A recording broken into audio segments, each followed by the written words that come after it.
Nella NG officiel. Nella NG. Écoute, like et abonne-toi à Nella NG officiel sur YouTube. Nella NG officiel. Pour l'actualité musicale congolaise, art et divertissement, écoute la voix d'or. Nella NG te dit toutes les vérités. Plusieurs d'entre vous, mon réaction à tonton Jaco, te belé baza déçu. Pourquoi tonton Jaco au salabo, il est tombé si bas? Pourquoi il peut tomber si bas comme ça? Pourquoi il peut répondre à ma mère Esther? Te belé plusieurs personnes. Il y a même d'autres qui m'ont appelé. Moi aussi, je voulais croire, je voulais céder à cette pression-là, m'aligner à la solidarité féminine.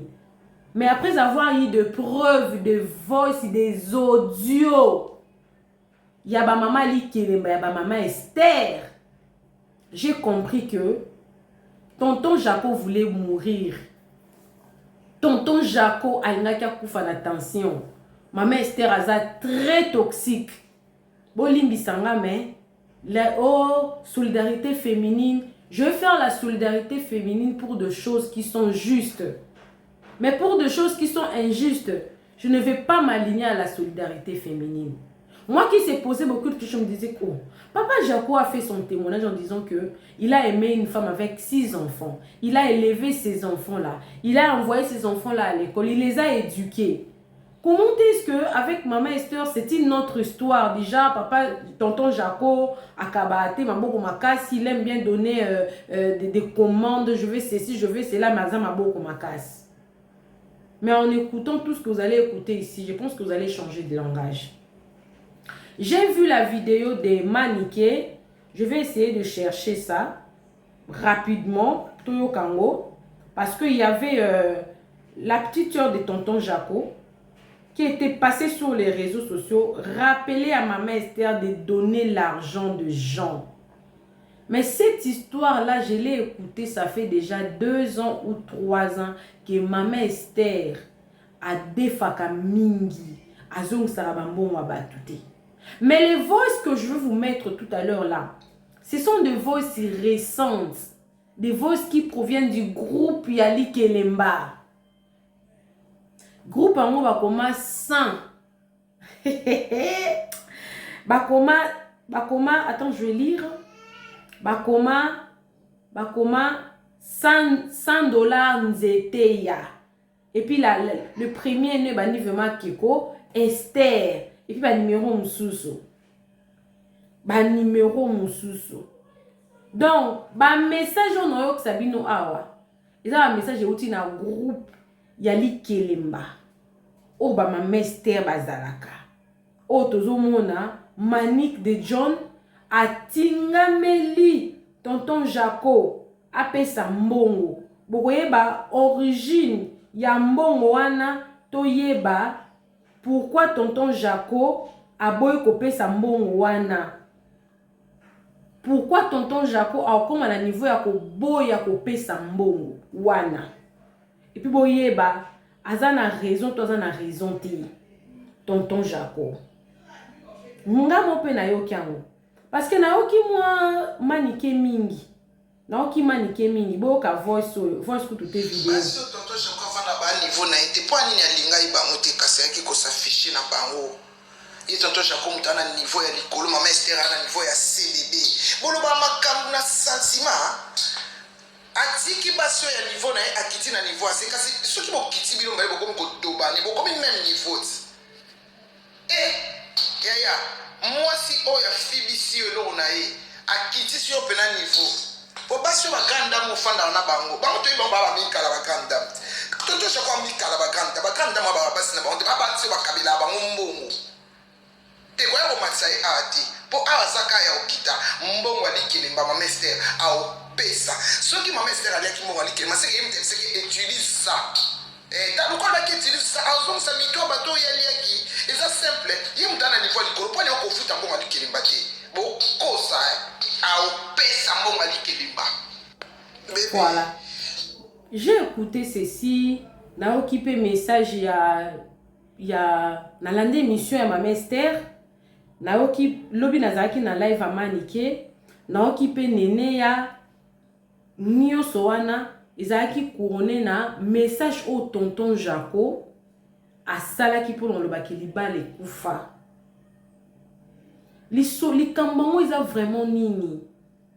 Maman Esther eza ba jeune ye azwara ba mbongo bato azongisa te. Même na likelemba wana azarane mama malamu ya likelemba te. Likelemba wana selon ce que j'ai appris bazwara soki 2000. Maman Esther atia papa Jaco na mitu misato lokola $6000. Koleso baki ke na koleso avant tonton Jaco amona mbongo wana na misu te. Izaka ke tonton Jaco ole $6000 eleki kaka boye 3000 tout ayebi mutu te ayebi makolo te. Non nga za na ba voice non tela bine ya ba mususu ba wa klemba mbongo na bango. Maman Esther, c'est dans ses habitudes de prendre l'argent des gens. Azabi defa. Moutoua pesinga baba audio alobi. Tonton Jaco alinga koufa na tension. Il en avait eu marre. Tant on va se mettre en couple avec Maman Esther, à combien qu'on soit appel ya ba sous oyo, Maman Esther a defa ba mbongo na bango, ça faisait des années passées qu'il a foutate. Qui a foutu ba mbongo wana qui a foutu na ba voice boko yoka mbongo Maman Esther. Elle fait les échappatoires. Maman Esther, je voulais faire la solidarité féminine avec toi, mais après avoir écouté les audios, les voices, qui a aussi ta propre voix dedans, je ne peux pas m'aligner. Vous qui venez dire que non, tonton Jaco Kabarate, Maman Esther a outu koza na Chine kalamingite. A outu koza na Chine. Tanga zaki même na Chine wana. Tonton Jaco a tindeli mbongo 2 fois. Et puis je pense que c'était à Chine là-bas. Maman Esther a écouté la tonton Jaco émission. Mais malgré qu'à ça la émission, tonton Jaco linga ki baza na kimia. Qui a tali kamango aussi là. Et si là na kimia pendant qu'il était là-bas en Chine, a tindela ki mbongo 2 fois. 2 fois de suite à Tindé Lembo. Mais vous voyez ba live Maman Esther a saliti. Comment il a quitté si tonton Jaco. Est-ce que au moment tonton Jaco a eu ça la live pour na quitter sa intimité ya Maman Esther. A sali a monter. Maman Esther a sali na no ba live na yemoko. Après sali sur ce mission na mutu. Na live on moni combien quitté si tonton Jaco. On a vu. Mais tonton Jaco a qui pété. Malgré cette première fois, on va tourner qui est liba les ato ezate, abaki liba les ali, parce qu'il voulait garder honneur wana ya Maman Esther. Pourquoi le baki tonton Jaco a quitté si bas? A quitté si bas parce que Maman Esther s'est mal comportée. Elle veut jouer la victime, alors qu'elle n'est pas victime. Elle n'est pas traceable. On ne peut pas faire confiance à Maman Esther en matière d'argent. Comment est-ce que papa Jaco va payer $6000 qui n'a pas touché un seul $100? Comment? L'argent qu'il n'a pas vu. L'argent qu'il n'a pas touché. Awa, j'ai des audios. Ya batu ya makelemba. O ba liate. Et comme il tourne à bango ba lete.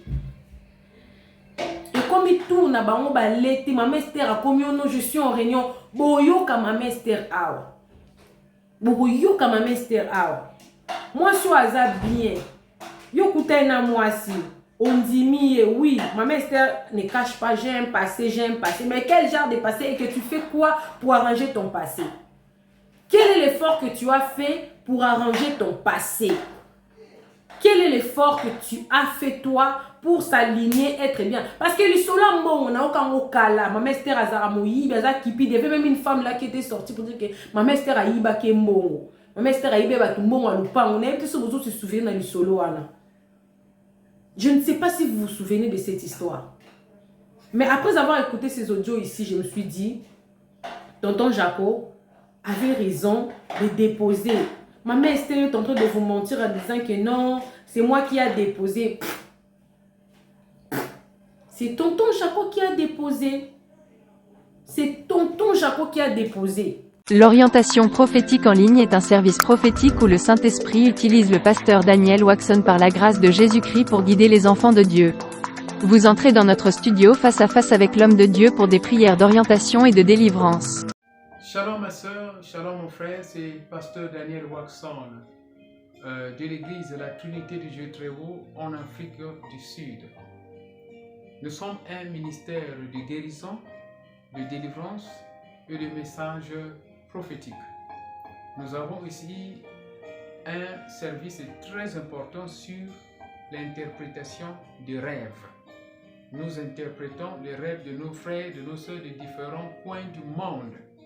Mon numéro de téléphone WhatsApp c'est plus 27 62 791 6167.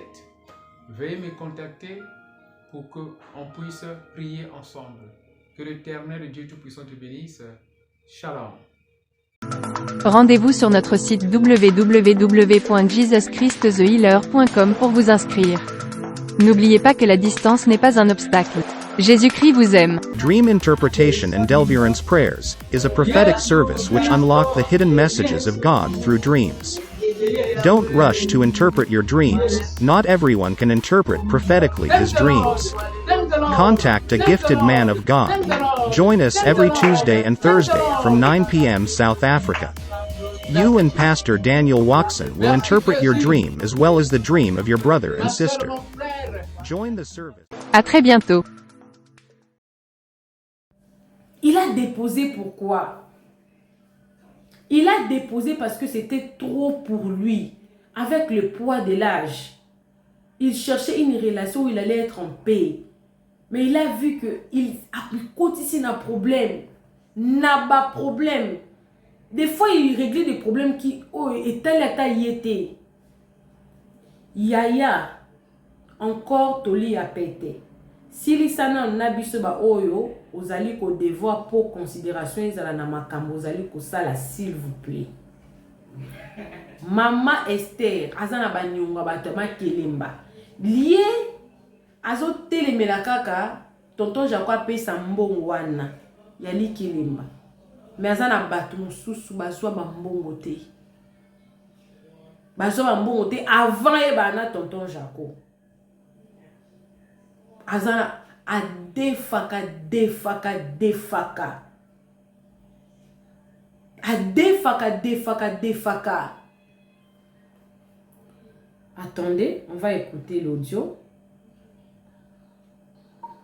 Maman Esther, s'il vous plaît, sortez un message dans au Benganga. S'il vous plaît, Benganga. S'il vous plaît, au Benganga. Le 6 déjà. Au Benganga, s'il vous plaît. Bonsoir. Bonjour, s'il vous plaît, rappelle-moi. Elle écrit, maman, je suis légèrement occupée. Attends, s'il te plaît, Zéla. La dame là, qui m'a dit qu'il est maté. A salé sous ce message ou à lobby. Maman Esther, on a mon comme ça la gêne, comme ça quand on a qui. Na osalo makamo osepela na ote. Na osalo makamo mama Esther osepela na ote nazana kinsiko na koya ko embarase yo okondima makamo nga osalo te. Omoni nga nazala peli boma na ndenge na ngai. Omoni mutu nyonso azala na ba bon côté na ye, azala na ba côté mususa kitoko te. Siko côté na nga kitoko te, ozana bezo mona ngote. Ozana bezo mona ba côté na nga mabete. Puna biso osepela na ngote. Na olo bano na kimia. O sepela ba kota mabe na ngate. Lokolo dimine mbongo na nga $2000 na nga. Ozo dimine ngo. O pesa nga mbongo wana. Na o yebiso. Nazana kin. Na peso ka promesse na yebiso yo. Nazana kin. Lokolo tindi kisike na message lobi ke ozo sepela na ngote. Yo ka suppose la escroquerie za wani. Eso sala ka ndenge ozo sala wana. Ya wonde escroquerie. Ozana mbongo bato za kimia ozo sala ba video ozo sala ndenge olingi. Ozana mbongo bato ozo ko devoir bato te. Batu ba pesa yo bambongo so kisambongo na nga mama nga na pesa yo oyanga na nga na besoin batu ba pesa te ngai na pesa yo mbongo so kisambongo na ngai o sepela na nga te na yebiso ke nazana kin na yebiso yo nazana kin o sepela na nga te Mama Esther pona ko embarrasser na modèle moko ndima ngote na oyaka soki na église soki sikali lokendaka o sepela na ngai te nazaka bongo nga pena soko ozotosa te penza na usambu sozo saka na kombo na nzambe bongo ozotambola ndenge nzambe alingi te na kosepela no te na ute kolobela bino que mama Esther alobela tonton Jaco qui tonton Jaco allait 3 mitou. Donc na mutu moko eza lokola $2000. Ya ebisie ki nga na tio 3 mitou. Eza lokola combien? $6000. $6000 wana c'est que ça va mbongo abatuti. A espéra que tonton Jaco abanda opesa ba mbongo ya zozongisa. Mais tonton Jaco a moni mbongo wana na misute. Non seulement moni mbongo wana na misute, batu mususu pe ba mbongo na bango ba pesa ki mama Likelemba. Mama Esther ba moni pe mbongo te. Sko parmi batu wana nde mama ope azwi mbongo nete. Ba message yo uti na groupe. Na yebi ku te soki mama oyo a osepela ko yo mi yo ka voix. Parce que aza yemo victime te. Lelo ba wala tonton Jaco apesa mbongo Likelemba. Mais mbongo Likelemba o ya monate aliate. Soki mama Esther apesa tonton Jaco $6000 na ye. Abima ya kolba ke na pesa tonton Jaco 6000. Tonton Jaco mona mbongo wana te. Tonton Jaco abima victime. Po alingi mwasi oyo alingi ko defa. Ce n'est pas, je vous rappelle que ça c'est pas la première fois non que Esther Ngalasi na mamba bambongo. Musala nzambe kele. Toke non elle est servante de Dieu. Yanga mon Nicolo yo bam sala nzambe nyoso ya lokuta ya bien vous avez mon respect. Mais à lokuta en tout cas on va commencer à vous dénoncer. Je voulais m'aligner à la solidarité féminine. Les voices ne sont pas finies. Je vais parler, je fais les voices. Je parle, je fais les voices. Esther on se demande si tonton Jaco Mabé pour Nanine. So kaza puissant na mbetute. Pourquoi tu voulais l'épouser? Pourquoi aller encore plus loin pour finir Pacha? Pacha ya moto abokoli mwana bana ya basi msusu moko te mbaete misa toute 6 enfants. 6 enfants. Et Sili. Avec vous c'était bien. Tu nous avais pas dit qu'il y avait tous ces problèmes entre vous. Tu nous as montré le côté rose de votre relation. Ce qui vous a séparé, c'est l'argent. C'est l'argent que defa. Y'a kabuli na tonton Jaco. Tonton Jaco a kokité. Ba nyongo par ici, par là, zo kokate. Tu es partout, tu as des problèmes avec Yabatu na mbongo. Batou ba ya côté la maman Esther. Quand même. Maman Lina, je suis dans une réunion. Attends-moi dès que je termine, je te rappelle. Ah, maman, au final, maman. Voilà. Maman Lina, je suis dans une réunion. Attends-moi dès que je termine, je te rappelle. Ah, maman, au final, maman. Ah. Dès que je termine, je te reviens. Yo kanisi to robe bana pona mbongo bien robe sa relation ngana pona mbongo bien lobi kozala susute non. Attends, j'ai fini puis je te rappelle qu'on a continué à la toilette pour te parler un peu. Bisous. Maman Esther, et si tu bébani déjà? Et si tu bébani nga penzo moninga naza mutu mo na tambola na logique. Mutu ne chiyo to ko tambola no ndira monte. Oui. Si tu bébani déjà maman. Na mondi to coopérer na ona likamuni. Na yebisa ko na teyi yo pe na yebisa ko ndenge nini une femme mutu na nzambe ndenge nini faut tambola na yebisa kiyo. Que oui na ofo ezalaka oui, non na ofo ezalaka non. Na yebisa kiyo. Mais soko ye kaka ba maloba boy. Kaka ba maloba boy.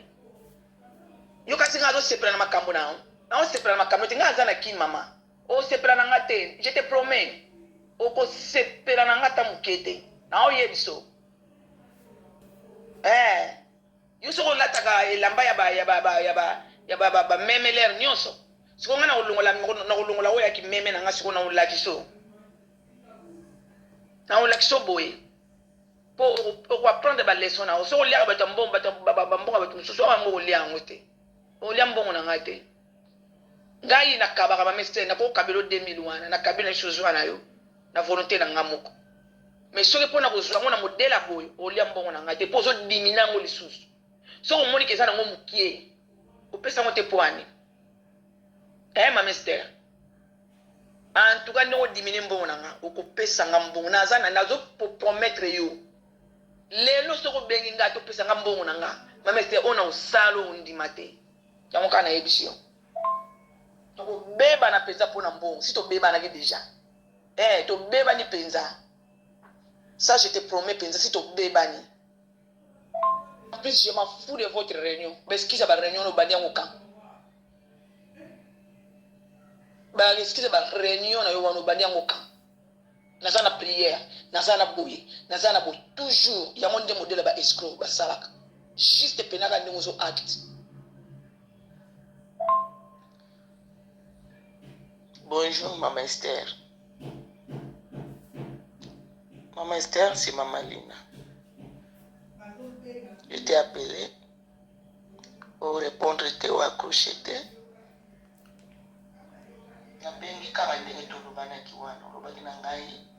Zela, nazo expliquer bino parti o.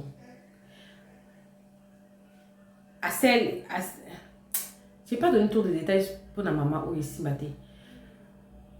A bandi ou bien maman Esther pour na mbongo. Maman Esther a yambi appelé. A salé les voice. Maman Esther a kosi ki a na réunion so puis il y a solo a na réunion. Après ba yokani ba benga na après. Maman Esther a bengité. Maman Esther a bengité. Et Maman Lina kaka ye wana yesu kusele susu voice. Bonjour Maman Esther. Maman Esther, c'est Maman Lina. Je t'ai appelé pour répondre ou accrocheter. Na bengi kaka ndenge tolobana ki wana olobaki na ngai du 27 au 29. De l'autre comme il est 30, na yoki yote signe d'éviter et loko moko te. S'il vous plaît, bengangai. Bengangai, s'il vous plaît. S'il vous plaît, Maman Esther. Bengangai. Maman Lina, bonjour. Oh, Maman Esther, hein? Ndazo répondre. Et on le voit, moi, ni sur la TV, elle vient, elle apparaît comme l'agneau, alors qu'elle est louve.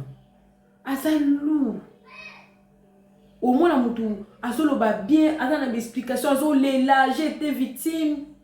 Peut-être c'est elle qui yénob makayan qui ba ninga musuba sa ba victime. Il s'en passe makas, bon, mais ça passe, tant au moment que tonton Jacques boy bouzo ba a fouti ba nyongo ebele. A fouti ba nyongo ebele vraiment. Alors, non. Moi, je ne peux pas vivre avec une femme qui veut vivre dans la poche des autres. Puisqu'en réalité, Maman Esther a ça là. Je ne connais pas Maman Esther, mais ça a canine. Ils ont passé.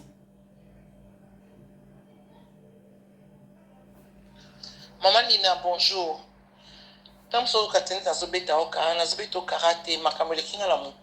Comme je descends à Kin le 6, et puis dès que j'arrive, on va régler tout ça.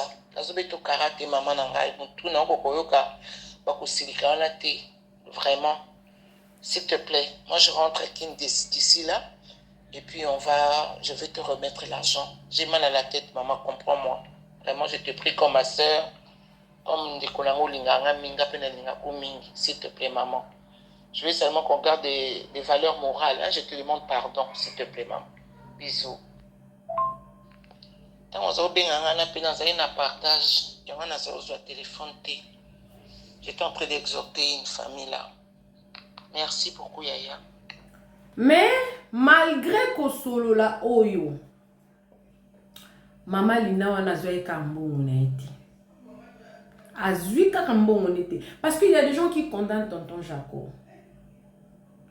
Ayo koma sikoyo na groupe akomi alobi bandeko boyebi ke ti lelo nanu kaka na zwi mbongo na nga te mwana mwasi oyo namoni il faut nakangisa ye nakokangisa ye la seule solution là akoya là azo yambanga lisu te na téléphone na ye ata na komeli sans suite vraiment eza triste.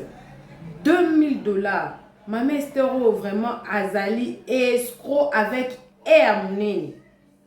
Oui, na kamwe Mama Esther a des solutions na zui. Après Mama Esther soki mbongo wana ozana ngo mam pesa ye ezo sala vraiment te kitoko te pona wana na groupe hein wana na groupe. Hey, maman Lina, bah est-ce qu'on a $2000? Ah maman, même ceux qui ont silika, même ceux qui ont ça, ceux qui ont des to badi na bino kuna likolo ni na soko no traiter nga vraiment d'escroc. Est-ce que tali nga penzo moni ke comment ko kaina ngai? Ah ma chérie, je ne suis pas contente. Même si tu peux te fâcher mais ne déborde pas. C'est pas gentil. Oh. Voilà, si ko bat na groupe ba comment le belé. Mama Esther, soki mbongo wana ozana ngo mama pesa ye zo sala vraiment te kitoko te pour la réputation na yo. Tout soit commis zo sala bien te vraiment et zo sala bien te makasi.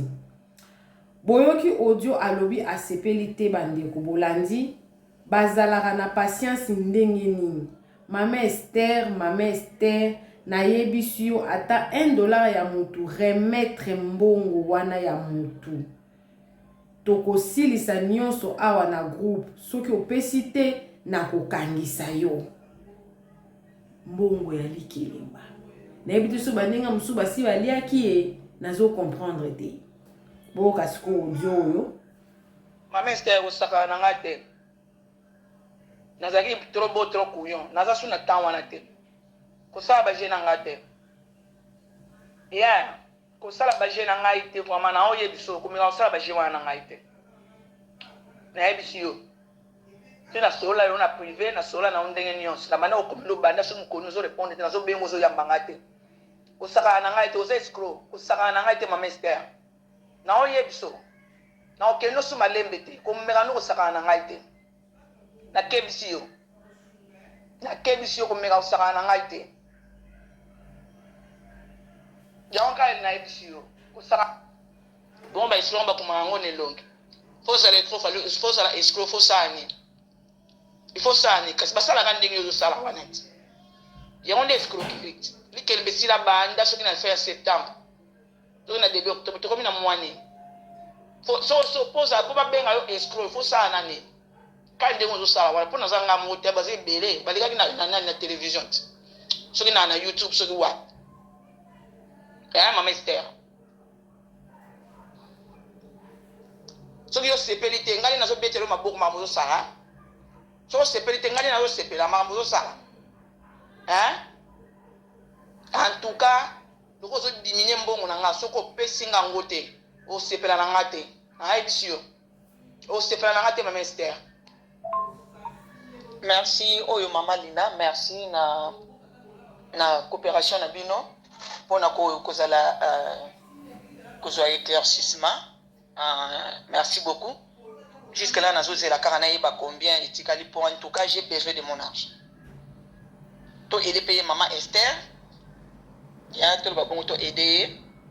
Mais quand on est makambo foot à $100, Maman Esther a eu bisoté que Maman Likel Mazana a besoin $100. Ngana yebi à côté. Aïlouan a besoin à côté. Na yebité, batum souba baba soba bongo na bango, balungola $100 te. Wana ndenga na yebi à côté. Maman Esther a eu bisoté que azana trouvé $100. Et puis j'ai parlé avec beaucoup de gens, balobi que alongola $100 donc moi j'attends ma nazozela mituna mi balé jusque là. Merci beaucoup. Merci pour la coopération. En tout cas nazozela misusu ope bazu ba message nanga na inbox pour ça nga signe pour na yeba na ko contenir ba combien ba pesi na ba pesité. Comme ça na zombongo nanga s'il vous plaît, pour comprendre ça. S'il vous plaît. Merci beaucoup pour la coopération encore les sous. Je vous rappelle que ma message yo mutunda ziongo na groupe na tindelinga.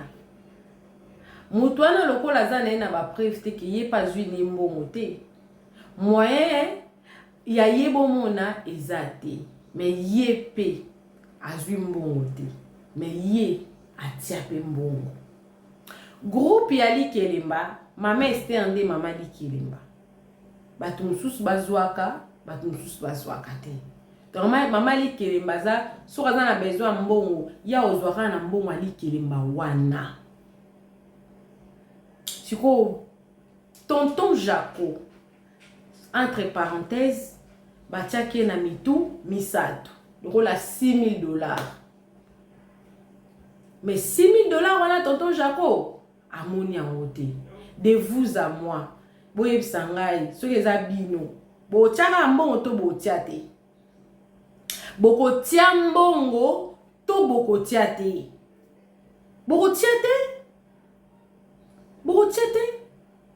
Po mbongo wana mama Esther abika ki azwaki a ole 3 mitu avant alia tonton Jaco atiaki mbongo po ezalaka ti botie mbongo bakangisi bapesi yo ole mais amoni lo nyambongo te.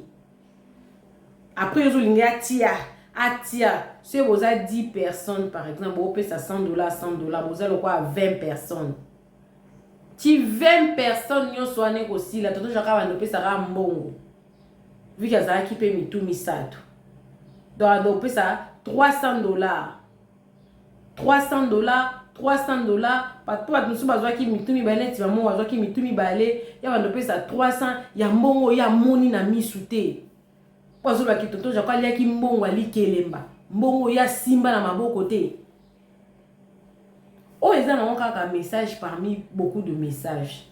Je ne sais pas si ba maman mosusu baleka na réseau sociaux ba déclarer ba mbongo na bango Likelemba. Mais c'est que sûr ça ce n'est pas la première fois. Nasi dans cas pédali solomo ya bon mama Esther amela mutumbongo lupango et y a pe na réseaux sociaux.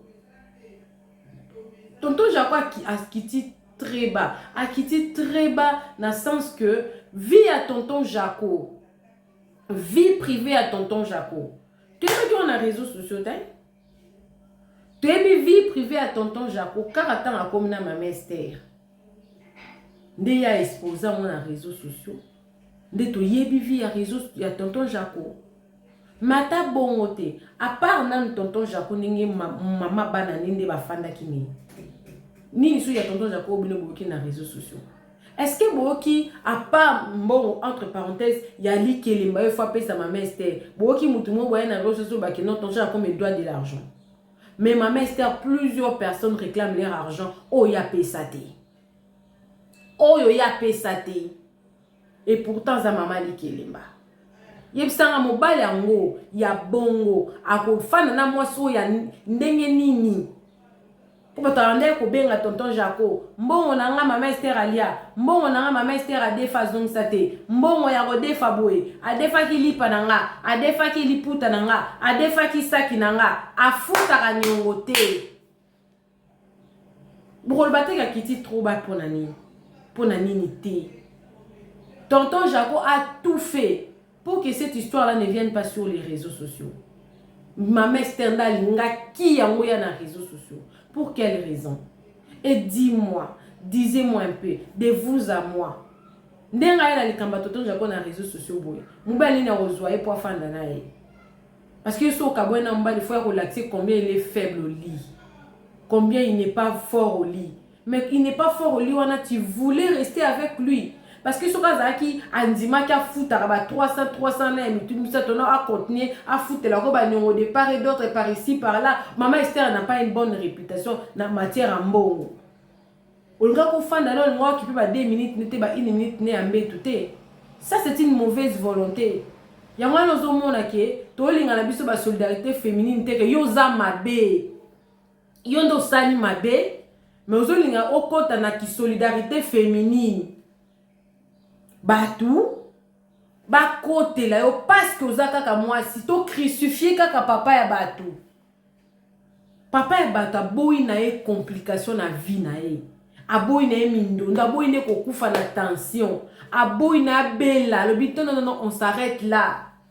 Tu n'es pas tu donnais l'impression il faut faire attention aussi avec les apparences. Il faut faire attention avec les apparences. Oh, lingaka moi si boy, ah non, kaza moi jar, moi boy, na ligné mais ozo mona ke ba o approcher muto moni ke aza oya laksaka te. Aza oya pesa ta tonga ta pesa image te. Maman Esther n'a pas une bonne réputation. Elle viendra répondre pour reprendre aux gens, histoire de l'argent, des 2000 et tout. Mais on sent que c'est toi qui es en train de chapper au kima batu na mbongwa batu.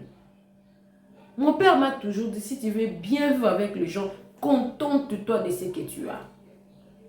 Le contentement, c'est aussi le fruit du Saint-Esprit. Comment est-ce que vous prêchez des gens le contentement, mais vous-même, vous ne le faites pas?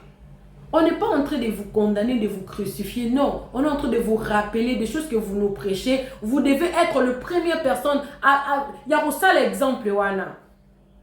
Il y a ça exemplaire. Il y a ça exemplaire. Ça fait mal, ça fait pitié. Je vais vous lire le dernier message. Malheureusement, je ne vais pas montrer. Il y a des numéros à Batuzali. Pour la Sabino Karake, ils ont encore rester. Oh, il faut na effacer. Dans la Sabino Karake, message yo, na zui en haut, na groupe, il faut na effacer. Pour na tirer la bino en haut, nini, mais bomona, qui na zui, nini, oh, na groupe. Batindeling en haut, na groupe. Vous avez $100, nzete ya omoni eza groupe ya teke o na zui yango o mama wana babanda ina na privé bomoni mama wana babanda ina na privé nde esimbite nda ye nango sko na kati ya groupe nde bato amona ki ba message wana na kati ya groupe nde batindelinga po mama ngatuninga yo mona nde ni solidarité po nga mo pe ba Esther azana ni mona nga. Mais tu peux utiliser ça parce que nga azana nga na message na groupe te. Mais c'est pourtant le tonton Jaco nde bazo crucifié. Tonton Jaco nde le la komi aza aventurier. Mais est-ce que moi ça liboso bako kabwana mobile balingani bakabwani eza mame est-ce que na âge de mame Esther wana ako réclamer que basali soki nini bwena bolingo? C'est la malhonnêteté de maman Esther que tonton Jaco a fouillé. Elle est malhonnête. Azonnêteté. Batu bayebi na bango likamute. Maman Esther azo après ma batu na mbongo na réseaux sociaux avant bazana tonton Jaco. Avant bazana tonton Jaco, maman Esther azo na après ma batu mbongo ebele banda da ko ya na réseaux sociaux kala. C'est que elle n'a pas changé. C'est qu'elle n'a pas changé de ses habitudes. Maman Esther, il est temps que tu changes. Parce que si tu as parmi les réseaux, tu as lingi, tu as que oza bi defa. Ozo zo mbonga ba tozo zongisa te. Tozo jaka opesa na mbongo wana te parce que amona mbongo wana misute. Tant ozaki na Chine, tozo jaka tindela mbongo 2 fois. Aya ko contredire que bozaki ensemble alors que la relation boitait déjà. Maman Esther aza impulsive, aza na ba réaction moko impulsive.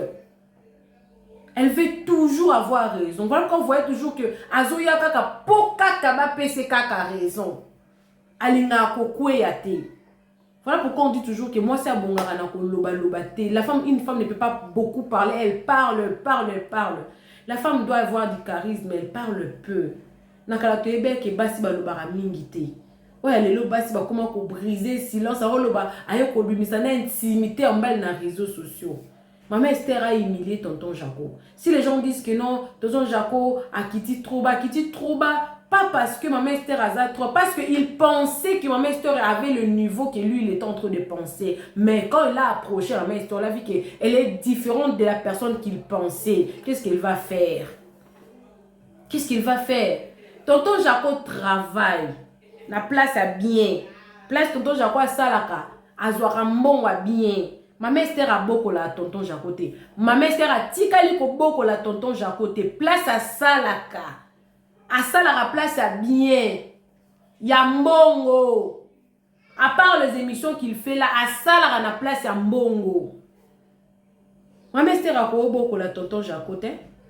na biloko azolamba biloko a combien $50 soit lambi $50 na $6000 voilà kaka pour ne citer que ça ezobala na te tout Jaco atiki parce que il se sentait en danger, il s'est dit que on a bala moi ça boyendenge nini bambonga batu par ici par là bidefa defa ba Dieu ça la exemplaire on a telibino ils ont exemplaire quand on a telibino faut faire attention mukonzalia katabalito imo côté faut écouter les deux parties ceux tonton Jaco a bien fongola monoko na loba makambo on a la beza tonton Jaco te mutayebi singa ponga solana tonton Jaco te je pense que tonton Jaco yemo kabike na fongola pe monoko loba parce que tonton Jaco a lobité tonton Jaco a l'équipe émission te parce qu'il avait quand même essayé de faire une émission pour parler de la maman de ses enfants. Ouais, à beaucoup là, on a pas condamné qui est. C'est ça que ma cambo ça là qui est passé. C'est un homme, hein. Ouais, ça n'a choqué. Mais là, ça peut mouton, ça n'y a pas, ça mouton.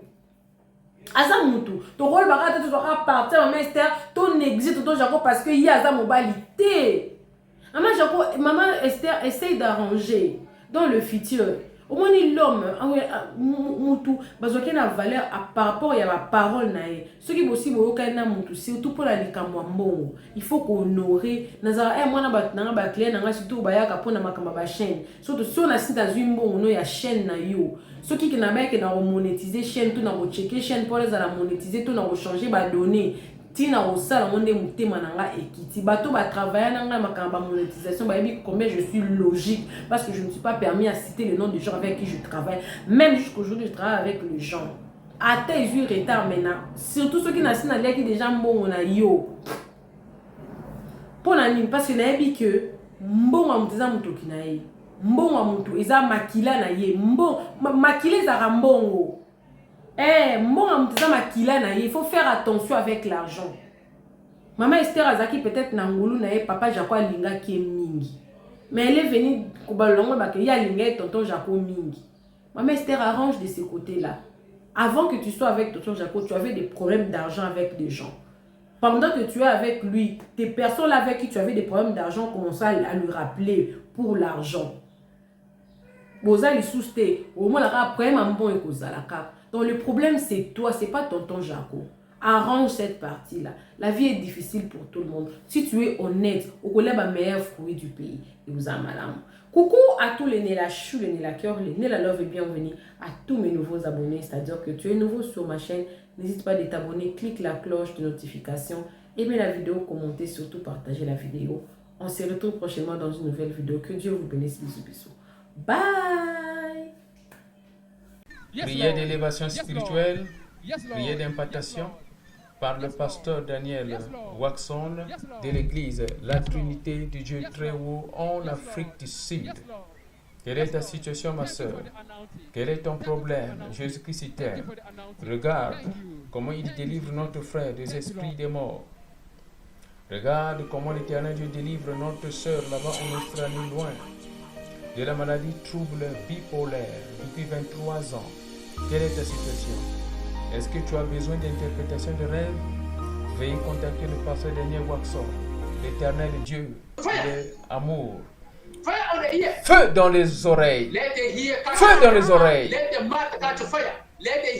Regarde ici. Notre sœur est en train d'être délivrée de l'esprit mari de nuit. Enlève la bague du mariage. Ne reviens plus jamais. Prends ton collier et va. Prends ton collier et va. Délivrance contre trouble dans les mariages. Regarde ici, ma soeur, mon frère, notre frère ici est en train d'être délivré des esprits de son sexe. La puissance dans le sang de Jésus. Délivrance contre esprit de sorcellerie. Notre prophétesse est en train d'être délivrée des attaques de sorcellerie.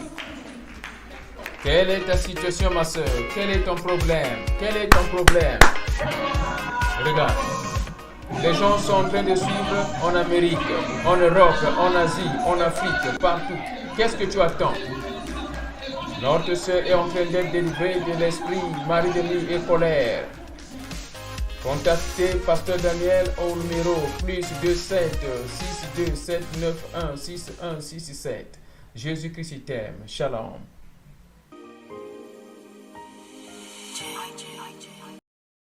Nella NG officiel. Nella NG. Écoute, like et abonne-toi à Nella NG officiel sur YouTube. Nella NG officiel. Pour l'actualité musicale congolaise, art et divertissement, écoute la voix d'or. Nella NG te dit toutes les vérités.